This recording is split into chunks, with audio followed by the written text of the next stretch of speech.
नमस्कार साथियों, आप सभी का द मिश्रा क्लासेस में स्वागत है। आज हम इतिहास के तीसरे क्लास में हैं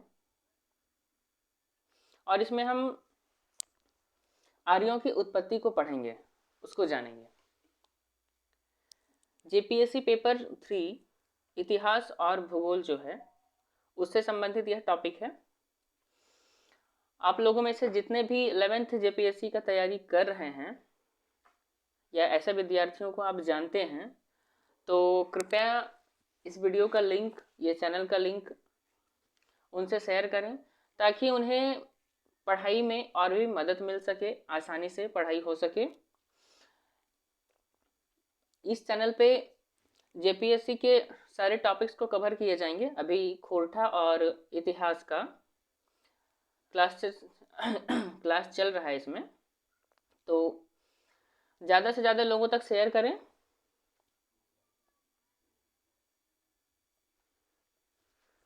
तो चलिए शुरू करते हैं। आर्यों की उत्पत्ति के विषय में जानते हैं। भारत में आर्य जाति का प्रवेश 2000 से 1500 ईसा पूर्व के मध्य हुआ था। भारत में आर्य जाति का प्रवेश कब हुआ था? 2000 से 1500 ईसा पूर्व। सैंधव सभ्यता के पतन के बाद आर्य सभ्यता स्थापित हुई, क्योंकि इस सभ्यता का ज्ञान वेदों से प्राप्त होता है, अतः इसे वैदिक काल कहा जाता है। प्रश्न ये उठता है कि आर्य कौन थे? आर्य शब्द का अर्थ है पवित्र वंश या जन्म वाला, यानी कि पवित्र वंश या फिर पवित्र वंश में जन्मने वाला। ठीक है, अर्थात आर्य शब्द का जो शब्द है वो श्रेष्ठता का द्योतक है, श्रेष्ठ शब्द है। ठीक है, ऋग्वेद ग्रंथ में आर्य से संबंधित धार्मिक ऋचाओं का संकलन है। ऋग्वेद में उल्लेखित सप्त सिंधु नामक क्षेत्र में आर्य का बसाव इस उपमहाद्वीप के बाहर से हुए प्रवास से अथवा अनेक बार के प्रवास के द्वारा हुआ है। आर्यों के भारत प्रवास का उल्लेख किसी भी लिखित दस्तावेज में नहीं है और न ही पुरातात्विक रूप से अभी तक इस बात की प्रमाण खोजे जा चुके हैं, मतलब खोजा जा रहा है या फिर मिला है। ठीक है, तो आर्य जो थे वो 2000 से 1500 ईसा पूर्व में भारत आए थे। ठीक है, आर्य शब्द का शाब्दिक अर्थ होता है पवित्र वंश। आर्य शब्द जो है सो श्रेष्ठता का द्योतक है। ऋग्वेद में इसका उल्लेख मिलता है, किसका? आर्यों के। ठीक है, यहां तक समझ में आ गया। और आर्य जाति का जो मूल स्थान या फिर मूल निवास स्थान जो था उसमें अभी भी बहुत सारे कंफ्यूजन हैं और पुरातत्वविदेता अभी तक इसे खोजने में लगे हुए हैं। तो आगे बढ़ते हैं।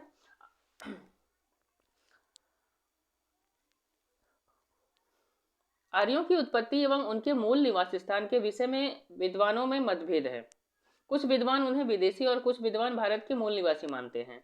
तथापि आम सहमति इस बात पर बनी कि आर्यों का मूल निवास स्थान मध्य एशिया क्षेत्र में ही था। कुछ विद्वान के मतानुसार मूल स्थान 4 साधनों के आधार पर अन्वेषण किए जा सकते हैं: भाषा, पुरातत्वों के निरीक्षण, जातीय विशेषता तथा शब्दार्थ। ठीक है, ये 4 बिंदु हैं, ये 4 मुख्य बिंदु हैं जिससे ये पता लगाया जा सकता है कि आर्य मूल रूप से कहाँ के निवासी थे। कौन कौन से? भाषा, पुरातत्वों के निरीक्षण, जातीय विशेषता तथा उनके शब्दों का क्या अर्थ निकलता था या भाषा। ठीक है, इसके आधार पर इतिहासकार ने 4 प्रमुख सिद्धांत का प्रतिपादन किया है जो इस प्रकार से है। कौन कौन से सिद्धांत हैं? यूरोपीय सिद्धांत, मध्य एशिया का सिद्धांत, अंटार्कटिक प्रदेश का सिद्धांत और भारतीय सिद्धांत। ये 4 सिद्धांत पुरातत्वविदेता के द्वारा दिया गया है या इतिहासकारों के द्वारा बताया गया है। ठीक है, कौन कौन से सिद्धांत हैं इसके विषय में एक बार देख लेते हैं। सबसे पहला सिद्धांत जो है वो यूरोपीय सिद्धांत है। यूरोपीय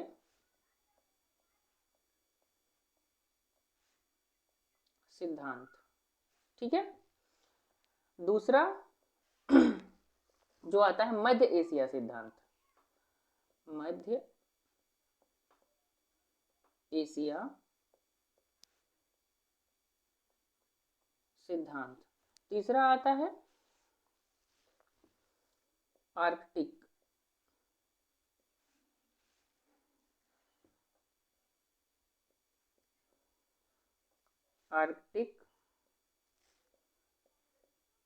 प्रदेश का सिद्धांत, ठीक है।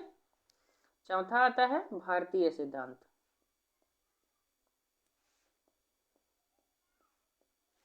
ठीक, तो ये चारों सिद्धांतों को हम एक एक करके बढ़िया से जानेंगे, ठीक है। तो सबसे पहले हम शुरू करते हैं यूरोपीय सिद्धांत से, ठीक है। यूरोपीय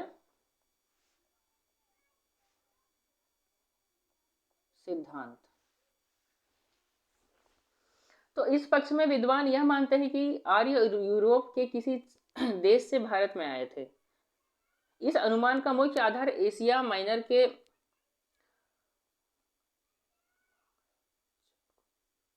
एक स्थान है, मध्य एशिया माइनर एक जगह है, वहां पे बोगाज कोई नाम का एक जगह है। कौन सा जगह है?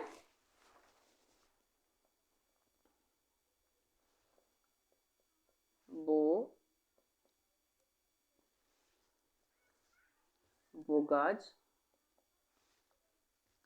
कोई, ठीक है, एक स्थान है जहाँ पे 14वीं शताब्दी ईसा पूर्व के कुछ लेख मिले हैं, ठीक है। इन लेखों में ऐसे राजाओं के उल्लेख हैं जिनके नाम आर्य जैसे थे। तो बोगाज कोई में कुछ लेख मिला है। क्या मिला है? लेख, ठीक है, जिसमें क्या समानता मिला है कि वहां के जो राजा थे, राजा के नाम जो है सो आर्यों के नाम से मिलते जुलते थे, ठीक है। ये लोग इंद्र, वरुण, मित्र, नासत्य आदि देवी देवताओं की आराधना करते थे। कौन कौन से देवी देवताओं की आराधना होता था? तो इंद्र, वरुण, मित्र और नासत्य, ये सारे देवी देवताओं की आराधना करते थे, ठीक है। आर्य का हित्ती और कस्सी आदि जनजातियों के साथ भी संबंध था। आर्य लोगों का दो अन्य जनजातियों के साथ संबंध था। कौन कौन से थे वो? एक था हित्ती, दूसरा कस्सी, ठीक है। आर्य लोगों का इन दो जनजातियों के साथ संबंध थे।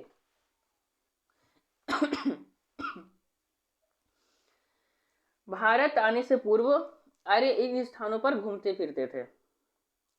तुलनात्मक भाषा विज्ञान के अनुसार आधुनिक यूरोप की सभी भाषाएं उन भाषा परिवार की थी जिसकी संस्कृत और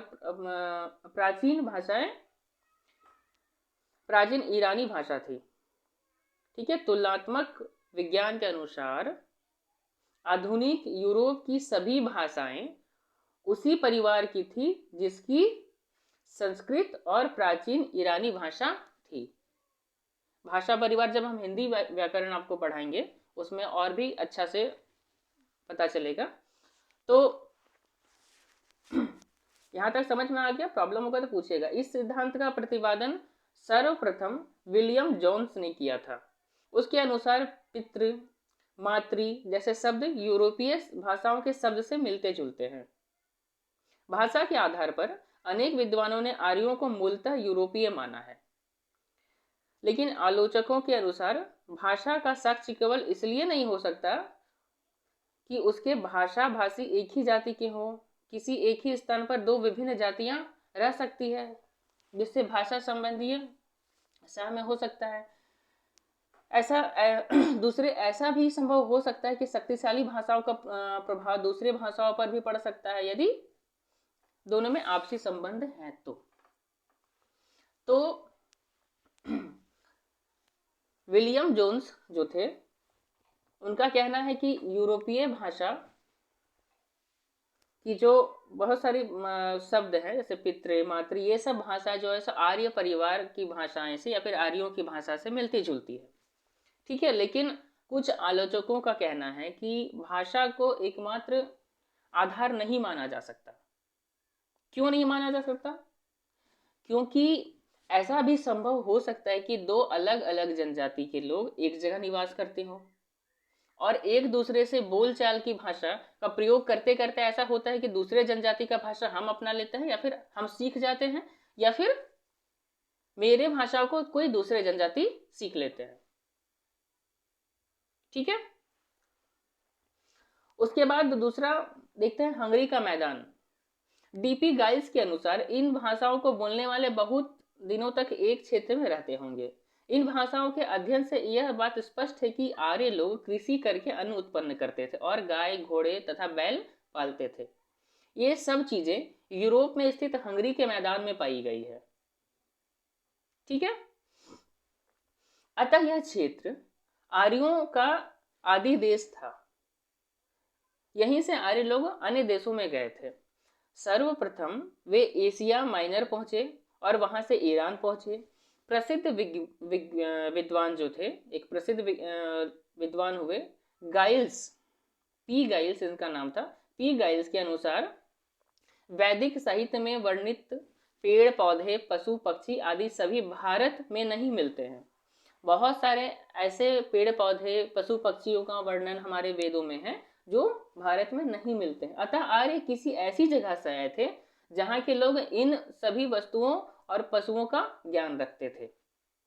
संभवतः यह जगह हंगरी, ऑस्ट्रेलिया, बोहेमिया या डेनब्यू नदी की घाटी रही होगी। पी गाइल्स के इस मत से विद्वान सहमत नहीं है। उनके अनुसार गाइल्स ने अपना मत भाषा विज्ञान के आधार पर निश्चित किया था। जब तक इसकी तुलना जीव जंतु या जीव विज्ञान, प्राणी विज्ञान, पुरातत्व विज्ञान आदि से ना हो जाए तब तक इसे सर्व संबंध नहीं माना गया, मतलब नहीं माना जा सकता। तो भाषा केवल एक आधार, भाषा को लेकर के हम ये निष्कर्ष नहीं निकाल सकते हैं कि आर्य कहाँ से आए थे, हंगरी के मैदान से आए थे या फिर कहीं और से आए थे। ठीक है, तो आगे फिर देखते हैं। हंगरी का मैदान समझ में आ गया। आगे आता है जर्मन प्रदेश। प्रोफेसर पेका, पेका एक हुए प्रोफेसर पेका, ठीक है, तथा अन्य विद्वानों ने जर्मन प्रदेश को आर्य की आदि प्रदेश माना है। यह सिद्धांत प्रजातीय पर आधारित है। इसके अनुसार जर्मनी के गौर वर्ण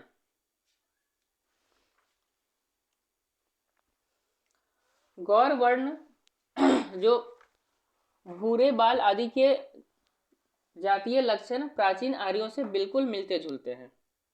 वहां पर खुदाई में ऐसे पात्र मिले हैं जो आर्य द्वारा निर्मित लगते हैं। ऐसी समानता सिर्फ जर्मनी नहीं बल्कि दक्षिणी रूस, पोलैंड और यूक्रेन में भी देखने को मिलती है।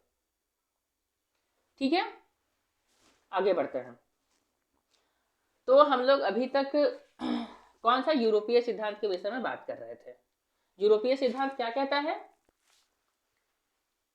कि जो आर्य थे वो कहाँ से आए थे। एक हंगरी का मैदान का बताया जाता है, हंगरी के मैदान से। दूसरा जर्मन प्रदेश से आए थे। ये कौन कौन? हंगरी का मैदान के लिए डॉक्टर पी गाइल्स बताते हैं, है ना, और दूसरा जर्मनी प्रदेश के लिए प्रोफेसर पेका ये बताते हैं, है ना। ये हंगरी का मैदान का जो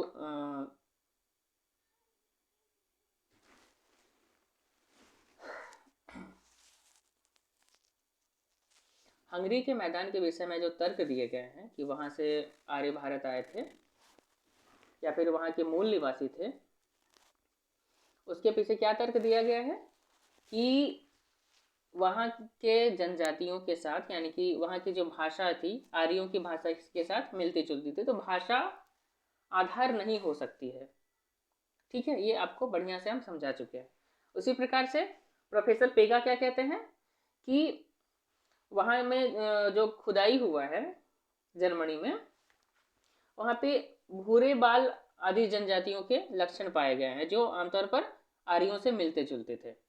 तो इस प्रकार से और भी जगह पे दक्षिणी रूस में, पोलैंड में, यूक्रेन में भी देखने को मिलता है, तो ये भी खारिज किया जा सकता है। ठीक है, अलग अलग आदमी का अलग अलग सिद्धांत है भाई। ठीक है, अब आता है मध्य एशिया का सिद्धांत। मध्य एशिया का सिद्धांत में कुछ विद्वानों ने एक ईरानी अनुश्रुति के अनुसार आधार पर यह मत दिया है कि आर्य मध्य एशिया के निवासी थे। आर्यों की भाषा और धर्म का ईरानी भाषा की ईरानी भाषा और धर्म से घनिष्ठ संबंध था। बहुत से शब्द, यहाँ तक कि कुछ ऐसे वाक्य तक भारतीय भाषा में ईरानी भाषा में लाए गए हैं। मतलब बहुत सारा ऐसा वाक्य भी है जो ईरानी भाषा का था, जो भारतीय भाषा में लाया गया है। ईरानियों के देवता भी आर्य के देवता जैसे थे या उसके सदृश थे। एडवर्ड मेयर के मतानुसार, कौन थे? एडवर्ड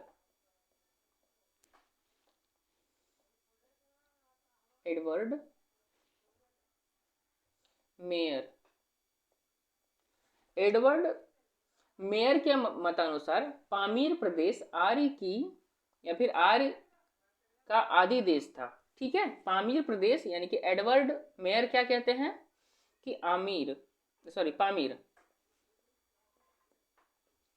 जो देश था या प्रदेश, ठीक है, पामीर प्रदेश जो था वो आर्यों का देश था। ठीक है, उसके अनुसार इंडो ईरानी लोग पामीर के पठार के आसपास कहीं रहते थे। आर्यों के ग्रंथ ऋग्वेद तथा ईरानियों के ग्रंथ अश्वेता। आर्यों के कौन सा ग्रंथ थे? ऋग्वेद। ठीक है, और ईरानी का कौन सा ग्रंथ है? अश्वेता।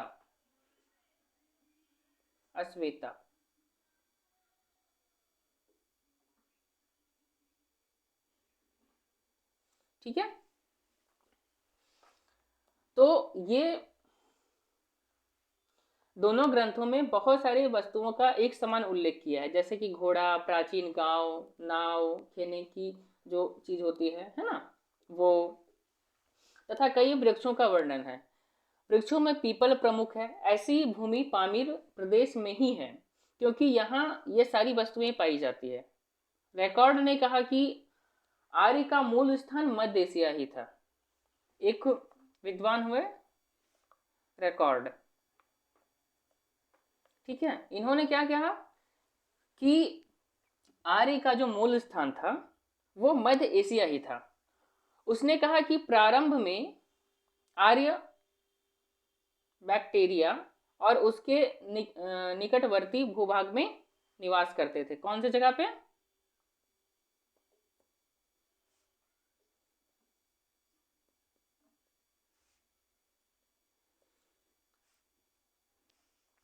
यहाँ पे। ठीक है, बैक्टीरिया और उसके निकटवर्ती स्थानों में निवास करते थे। इस स्थान पर जनसंख्या अधिक हो जाने के कारण बहुत से लोग पूर्व, पश्चिम और उत्तर की ओर प्रस्थान कर गए।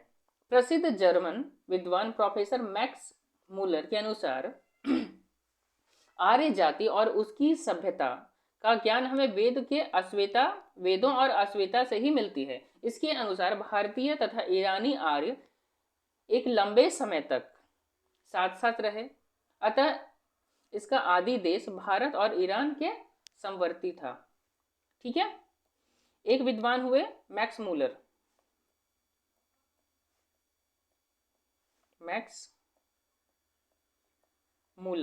ठीक है, ये क्या कहते हैं कि वो अश्वेता और ऋग्वेद यानी कि वेद को लेकर के बहुत सारी मिलती जुलती चीज़ें यहाँ पे आई। इनका कहना था कि ये भारत यानी कि आर्य जो थे भारत और ईरान के निकटवर्ती या समवर्ती क्षेत्र में ही रहते थे। वहीं से एक शाखा ईरान को और दूसरी शाखा भारत और तीसरी शाखा यूरोप चली गई होगी। किस कारण से? वहां पे ज़्यादा जनसंख्या बढ़ गया, जिस कारण से हो सकता है कि वो लोग यहाँ वहाँ चले गए होंगे। ठीक है, क्योंकि प्राचीन आर्य पशुपालन और कृषि कार्य करते थे एवं वे एक बड़े मैदान में रहते थे। इन तथ्यों के आधार पर ही मैक्स मूलर ने अन्य विद्वान और अन्य विद्वान मानते हैं कि मध्य एशिया से ही या मध्य एशिया ही आर्यों की मूल भूमि थी या फिर मूल निवास स्थान था। आगे आता है दक्षिणी रूस का सिद्धांत। ठीक है, देखते हैं इसको। प्रोफेसर मायर्स के अनुसार सर्वप्रथम इस तथ्य को प्रतिपादित किया गया कि आर्य कैस्पियन सागर के पूर्व से रूस के दक्षिणी भाग के मूल निवासी थे। ठीक है, कौन इसको बताया है? Professor Myers. ठीक है, ये क्या कहते हैं कि जो आर्य थे वह कैस्पियन सागर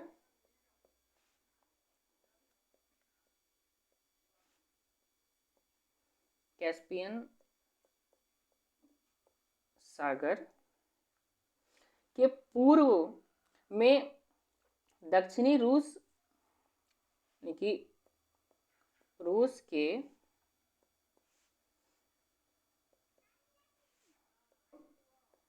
दक्षिणी भाग के निवासी थे। ठीक है, ये कौन कहते हैं? Professor Myers. ठीक, चलिए आगे देखते हैं। प्रोफेसर चाइल्ड ने भी पुरातत्व संबंधी अवशेषों के आधार पर इस मत का समर्थन किया है।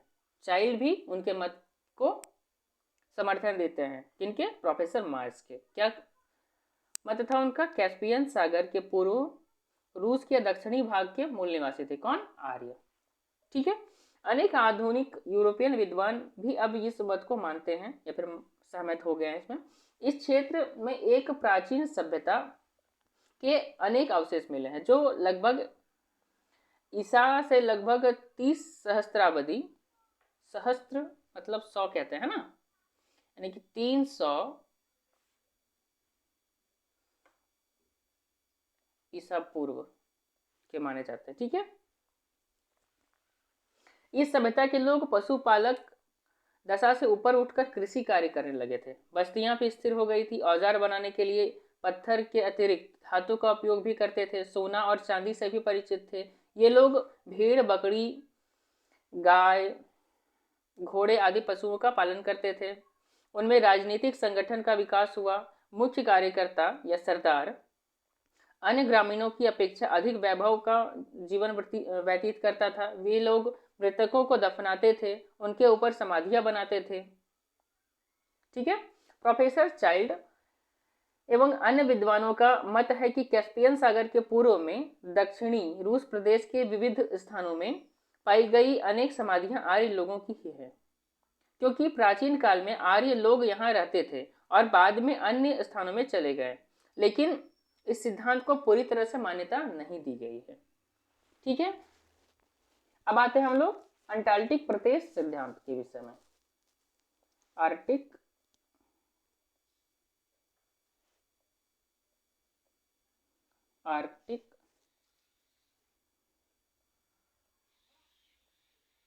प्रदेश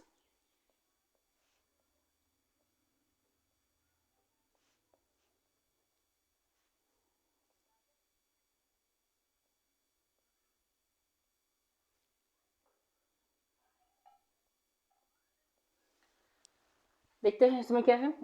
क्योंकि अनेक विद्वानों का यह मत है कि आर्य लोग का मूल अभिजन उत्तरी ध्रुव क्षेत्र है ना। बहुत सारे विद्वान ये मानते हैं कि आर्य लोगों की जो मूल उत्पत्ति का स्थान है वो उत्तरी ध्रुव क्षेत्र है। प्रसिद्ध भारतीय वैज्ञानिक लोकमान्य बाल गंगाधर तिलक ने इस मत का प्रतिपादन किया है। इस मत को कौन दिए हैं? बाल गंगाधर तिलक। तिलक ने इस बात का प्रतिपादन वैदिक संहिताओं के आधार पर किया है। सबसे पहले भारत सप्त सैंधव यानी कि पंजाब व समवर्ती प्रदेश में बसे। यह स्थान परिवर्तन ध्रुव प्रदेश में जलवायु परिवर्तन के होने के कारण था। सबसे पहले आर्य कहाँ पे आए? बाल गंगाधर तिलक के अनुसार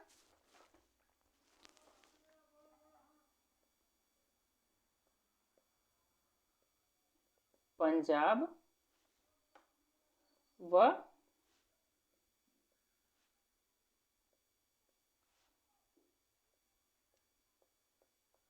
समीपवर्ती प्रदेश।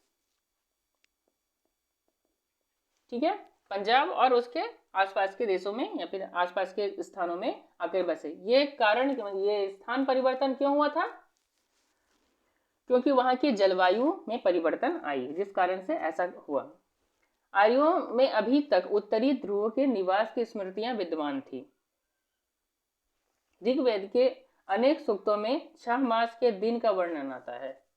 ऋग्वेद का बहुत सारा ऐसा सूक्त है जिसमें 6 मास का दिन 6 मास का रात वाला हिसाब किताब है, मतलब वैसा वर्णन आता है। एक सूक्त में उषा काल की स्तुति की गई है क्योंकि उत्तरी ध्रुव में ही उषा काल लंबी अवधि तक रहती थी।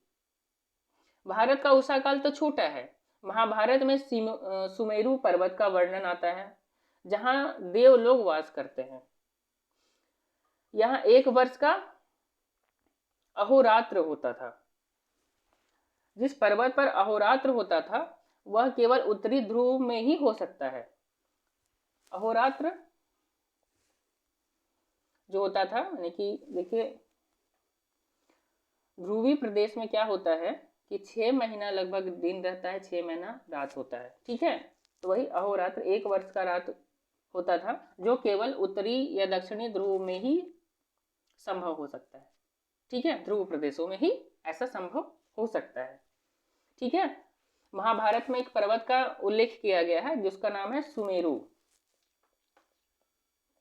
ये सब याद करके रखिएगा, वन लाइनर में बहुत सारा आता है। ठीक है,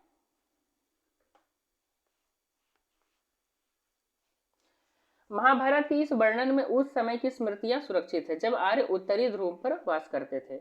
यह वर्णन तब का है जब वह प्रदेश वनस्पति आदि से परिपूर्ण होने के कारण मनुष्य के रहने योग्य था। ठीक है, यहां से आ जाने के बाद भी आर्य अपने प्राचीन अभिजन को सम्मान दृष्टि से देखते थे और देवताओं का निवास भी मानते थे। ईरानियों के धर्म ग्रंथ जेद अश्वेता यानी कि अश्वेता का पूरा नाम क्या है यहाँ पे मिलता है? जेद अश्वेता। ठीक है, ये किनका? ईरानियों का धर्म ग्रंथ है।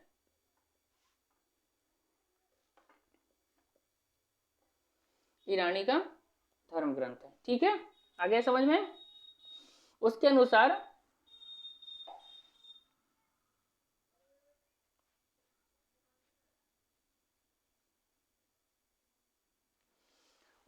इस प्रदेश में सर्दी के 10 महीने और गर्मी के 2 महीने होते थे।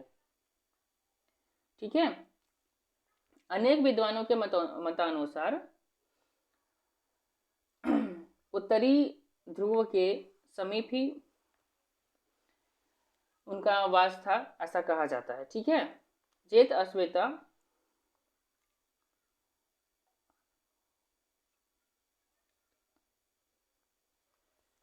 में ऐसा वर्णन मिलता है। चलिए ठीक है, यहां तक समझ में आ गया। इसके बाद आता है अविनाश चंद्र तथा अन्य इतिहासकार के अनुसार हिमयुग और उत्तर हिमयुग के पृथ्वी पर अनेक परिवर्तन हुए थे तथा पृथ्वी के जलवायु वनस्पति आदि में अनेक परिवर्तन हुए, जिसके कारण आदि मानव के विभिन्न जन समूहों को अपनी भूमि को बार बार स्थानांतरित होना पड़ा, मतलब अपनी भूमि से बार बार अलग अलग जगह जाना पड़ा। क्यों? क्योंकि जलवायु परिवर्तन के कारण। इसलिए कौन सा समूह कहाँ जाकर बस गया किसी को मालूम नहीं। अतः किसी जनजाति का मूल अभिजन कौन सा था यह कोई नहीं जानता। हरविलास शारदा ने जेत अश्वेता को अथर्ववेद का रूपांतरण माना है। ठीक है, एक विद्वान हुए हरविलास शारदा, ये जेत अश्वेता को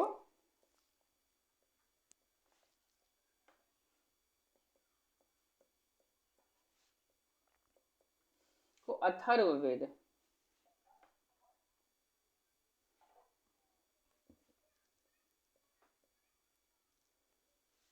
का रूपांतरण मानते हैं। ठीक है,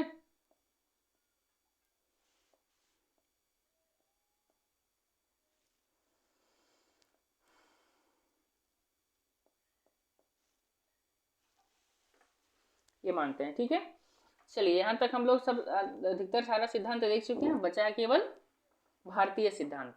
इसको बढ़िया से पढ़ते हैं, देखते हैं। भारतीय सिद्धांत,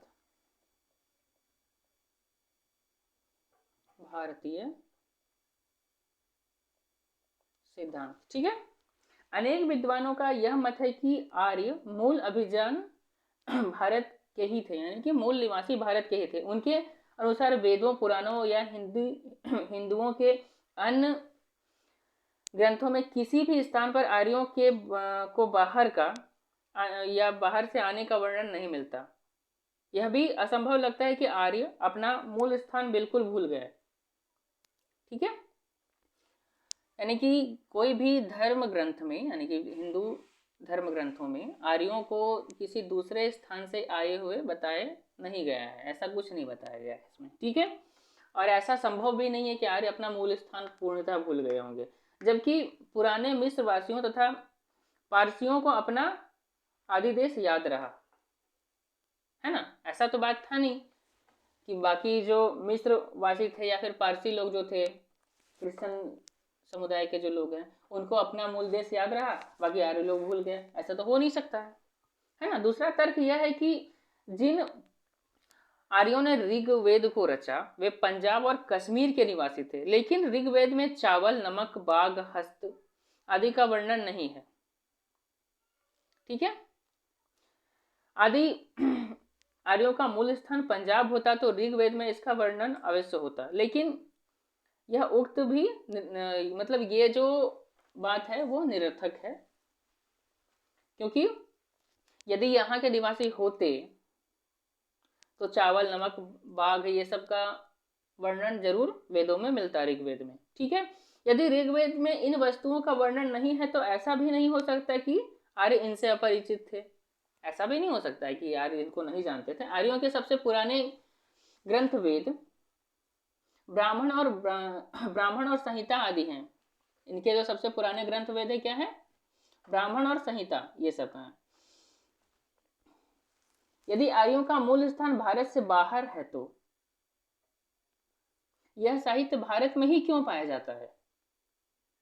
अतः ऐसा लगता है कि उत्तरी भारत का पंजाब ही आर्यों का मूल स्थान है। दूसरा उदाहरण इस पक्ष में है कि संहिताओं में उल्लिखित यज्ञादि अनुष्ठानों में सोमपान किया जाता था।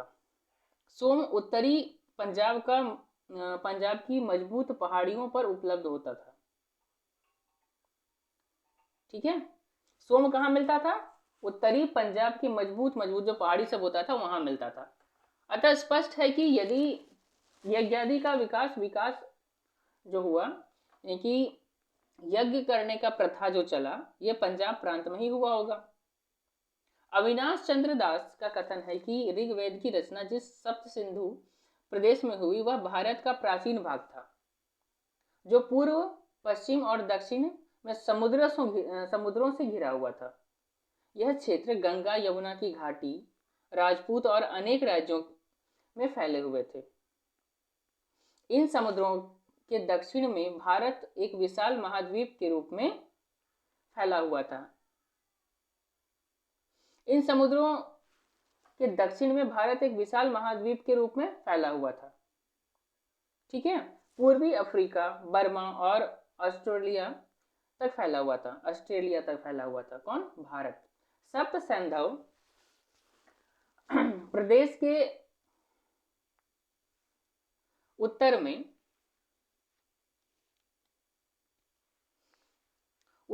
भी एक विशाल समुद्र उत्तरी ध्रुव महासागर से लेकर के कृष्ण सागर तक फैला हुआ था। इस प्रकार सप्त सैंधव या सप्त सिंधु प्रदेश 3 और समुद्रों से घिरा हुआ था। ऋग्वेद में इस प्रकार की सप्त सिंधु क्षेत्र का विवरण दिया हुआ है।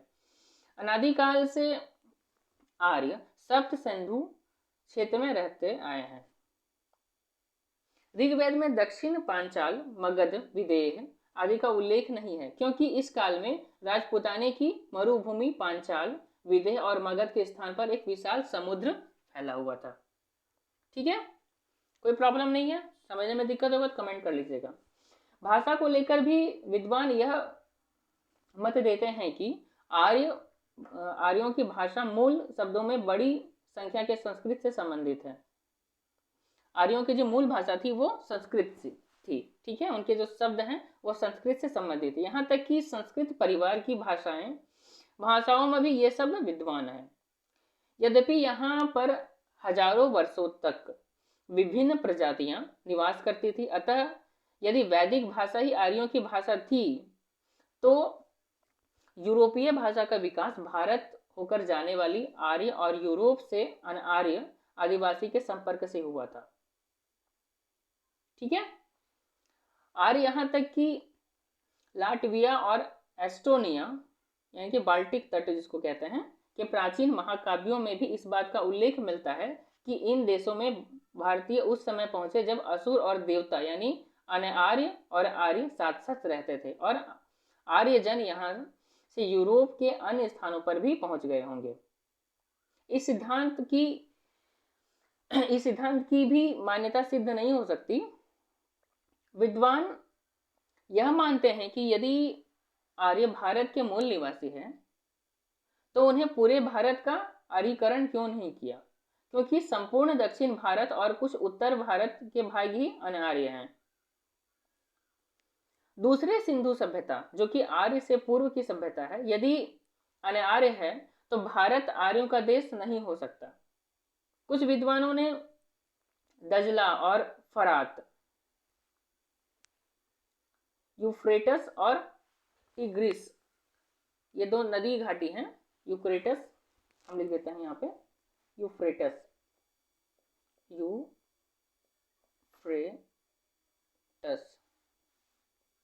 ठीक है, और दूसरा क्या था? टिग्रिस। ये दो नदी घाटी हैं। ठीक है,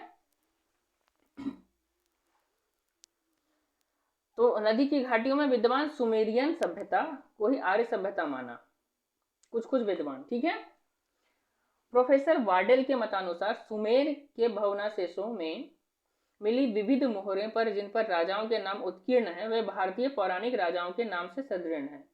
उनके अनुसार पौरव, इक्ष्वाकु आदि राजा दजला और फरात की घाटियों में शासन करते थे। राजा रघु, दिलीप और दशरथ के काल के अवशेष भी भारत में नहीं मिले हैं। इनके अवशेष इराक में मिले हैं, लेकिन वैज्ञानिकों के मध्य इस बात पर भारी मतभेद है। ठीक है, ये सभी सिद्धांत अकाट्य नहीं है, लेकिन किसी को पूर्ण रूपेण स्वीकार नहीं किया जा सकता। परंतु अधिकांश विद्वानों का मत है कि आर्य ने भारत में बाहर से प्रवेश किया तथा सिंधु सभ्यता का विनाश कर अपना राज्य स्थापित किया। उनका आगमन किन प्रदेशों से हुआ, इन पर विद्वान के बीच एक मत नहीं है, किंतु अधिकतर इतिहासकार का विचार है कि आर्यों का आदि देश कैस्पियन सागर के पूर्व अक्सस नदी के समीप कहीं स्थित था। यहाँ से विभिन्न शाखाओं में विभाजित होकर आर्य प्राचीनतम सभ्यता के क्षेत्र में प्रविष्ट हुए। यूरोप में ग्रीक व लैटिन लोगों से पहले भी कैटिक जाति कैटिल लिख देते हैं हम।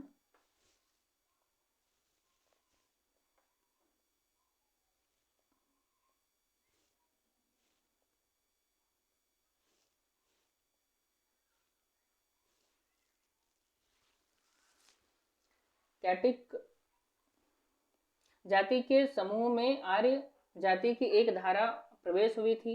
डॉक्टर हार्लिन, ये एक हुए डॉक्टर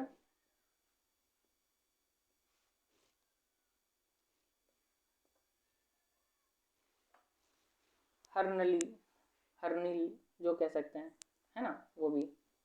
उनके मतानुसार आर्य भारत में दो धाराओं में प्रविष्ट हुए। पहली धारा उत्तरी पश्चिमी ओर से प्रविष्ट हुई और मध्य प्रदेश यानी कि गंगा यमुना तक चली गई। दूसरी धारा ने मध्य हिमालय, इसको किन्नर देश, गढ़वाल और कुर्माचल कहते हैं, के रास्ते प्रविष्ट हुई तथा वो पहले बसे हुए आर्य को पूर्व पश्चिम की ओर भगा दिया। पहले आने वाले आर्य मानव वंश के थे और दूसरे एल वंश के थे।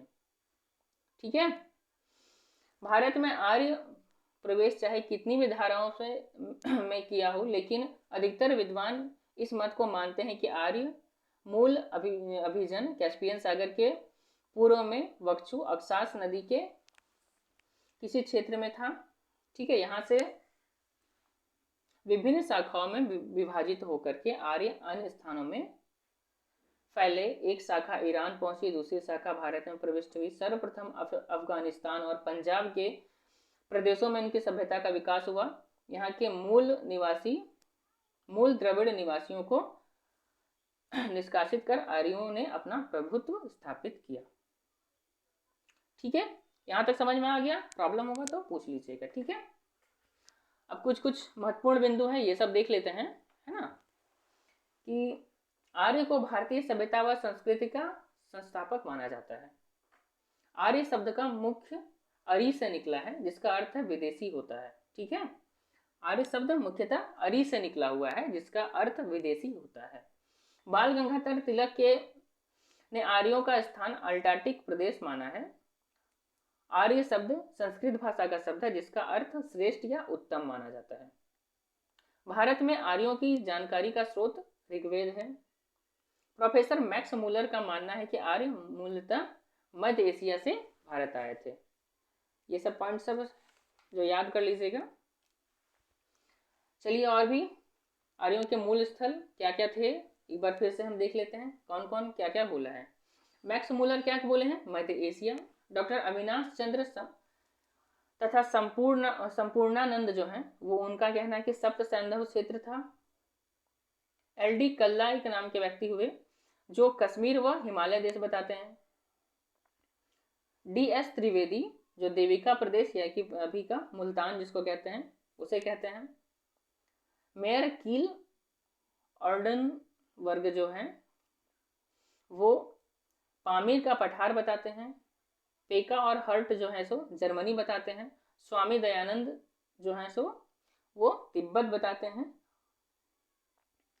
और ब्रेडेस्टिन जो होते हैं, एक विद्वान हुए ब्रेडेस्टिन, वो दक्षिणी रूस बताते हैं। तो चलिए, ये चैप्टर खत्म हो गया, आर्यों की उत्पत्ति।